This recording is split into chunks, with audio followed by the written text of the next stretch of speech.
चांद की मुस्कान खिलने को है, रात की छवि निखर चुकी है, बाबली हवा मद मस्त हो अगड़ाइयाले हिरनी की तरह चल रही है। एक दुपट्टा लहराता हुआ मेरे ओठों को चुम गया। मैं शांत बैठा शांति की तलाश में अनायास ही उछल पड़ा। एक सोंधी से खुशबू बिखरने लगी। पल भर तो लगा मैं स्वर्ग लोक में नारायण के साथ रास लीला में विभोर हूँ। मेरे मन को एक अनायास शक्ति खींचने लगी। मेरा पग खुद ब खुद बढ़ने लगा। शाम की यह अद्भुत दृश्य, चारों तरफ छल छल कलकल की आवाज, निर्भता को भंग करती रहस्यमय स्वर। मेरे कानों में एक मधुरमय संगीत आने लगा, मेरे तन मन को हर्षों उन्मादित करने लगा। मेरे पग उस आवाज की तरफ खिंचती चली गई। मैं अपने आप को खोकर बढ़ता गया। कुछ दूर जाने के बाद एक घुमिल सा साया नजर आया, जो कुछ दूर एक पत्थर पे बैठा था। बड़ी गेसुओं में चांद सा मुखड़ा, जैसे लगता कि इस काली रात में चमकती चांद हो। मैं एक पेड़ के नीचे छिप गया और उसे देखता रहा।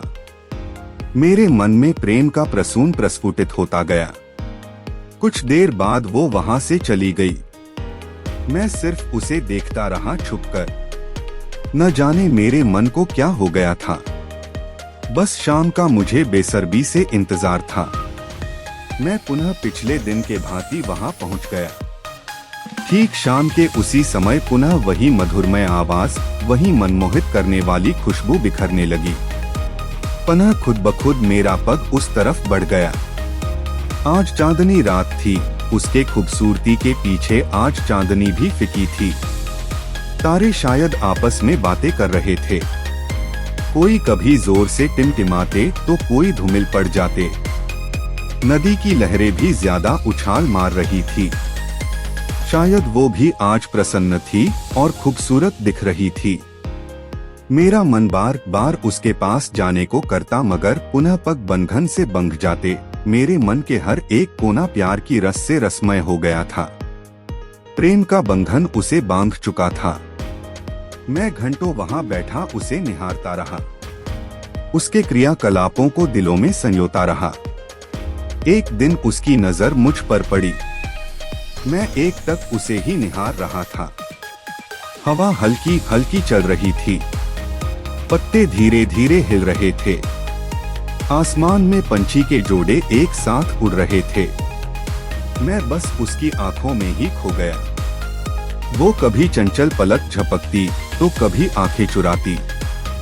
मैं उसे ज़बान से कुछ कह नहीं पाता, इसलिए मैं उसे आंखों की भाषा में प्रेम प्रसंग समझाना चाहता था, मगर वो नाराज होके चली गई।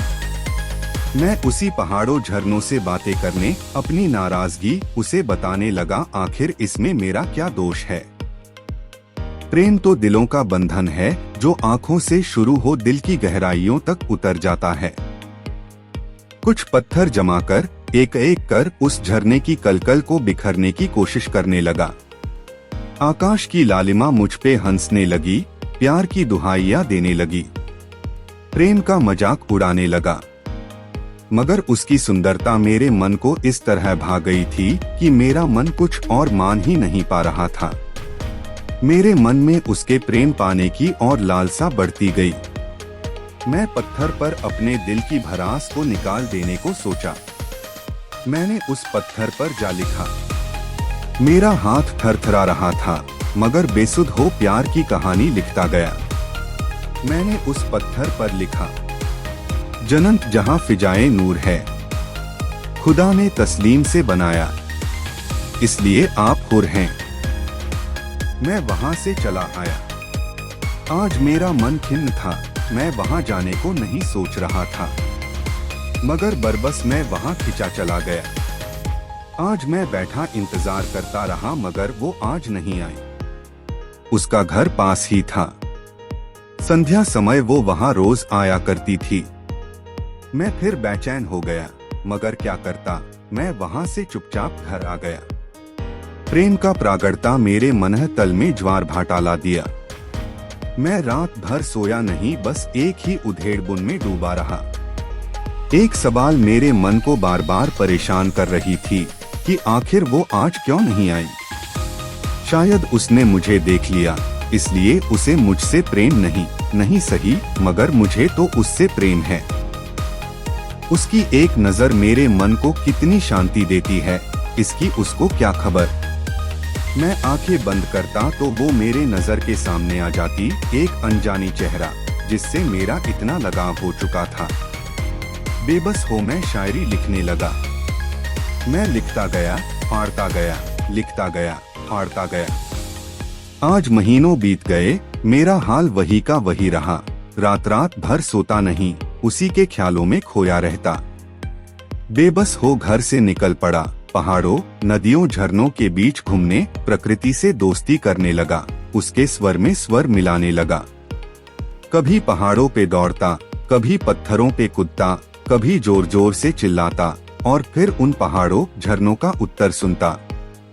नदी के किनारों के पास बैठ गया, जहाँ तक नजर दौड़िया किनारों पर रेत ही रेत थे। हवा मस्त हो चल रही थी, मेरे कानों में हल्की सी कुछ कर रही थी। वहाँ के रेत में छिपी चमकीली पत्थर मुझसे दोस्ती करने को हंस रही थी। मैं उससे हाथ मिलाया, उसे उठाया और दिल से लगाया। फिर उसी के साथ घंटों खेलता रहा। कुछ दूर से पास आता एक बच्चा और उसके साथ सज्जन व्यक्ति दिखा।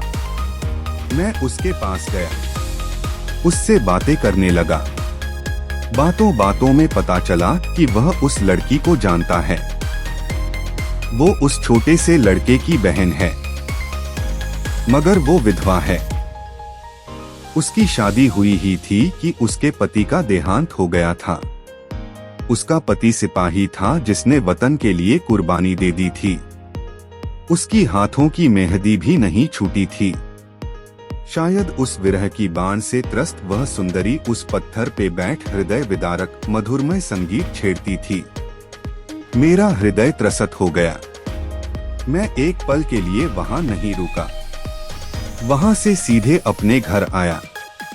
आज मैं फिर उदास हो गया और सवालों के भंवर में हिचकोले खाने लगा।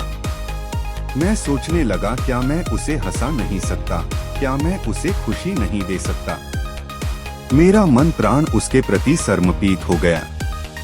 मैं दौड़ता दौड़ता उस पत्थर के पास गया तो देखा वो शायरी मिटी हुई थी। मैं समझ गया, वो आई थी। मैं चिल्लाने लगा, आखिर क्यों, आखिर क्यों। तो यही सवाल पत्थरों ने मुझसे भी किया, आखिर क्यों। बेहाल हो गिर गया।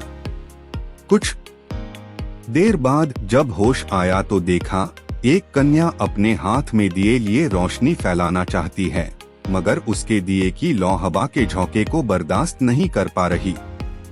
हवा की बेग उसके लौ को मरनो उन्मुख कर देती है। रोशनी अंधकार में तब्दील हो जाती है।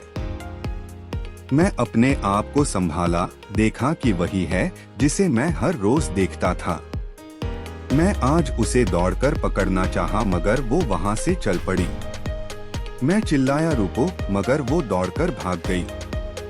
शायद वो जिंदगी के बदलते रंग को अच्छी तरह जान चुकी है। अपने जिंदगी के उपवन में बहार के बाद पतझड़ को देखकर अपने आप में सिमट चुकी। शायद वो अब फिर से खुश होना नहीं चाहती।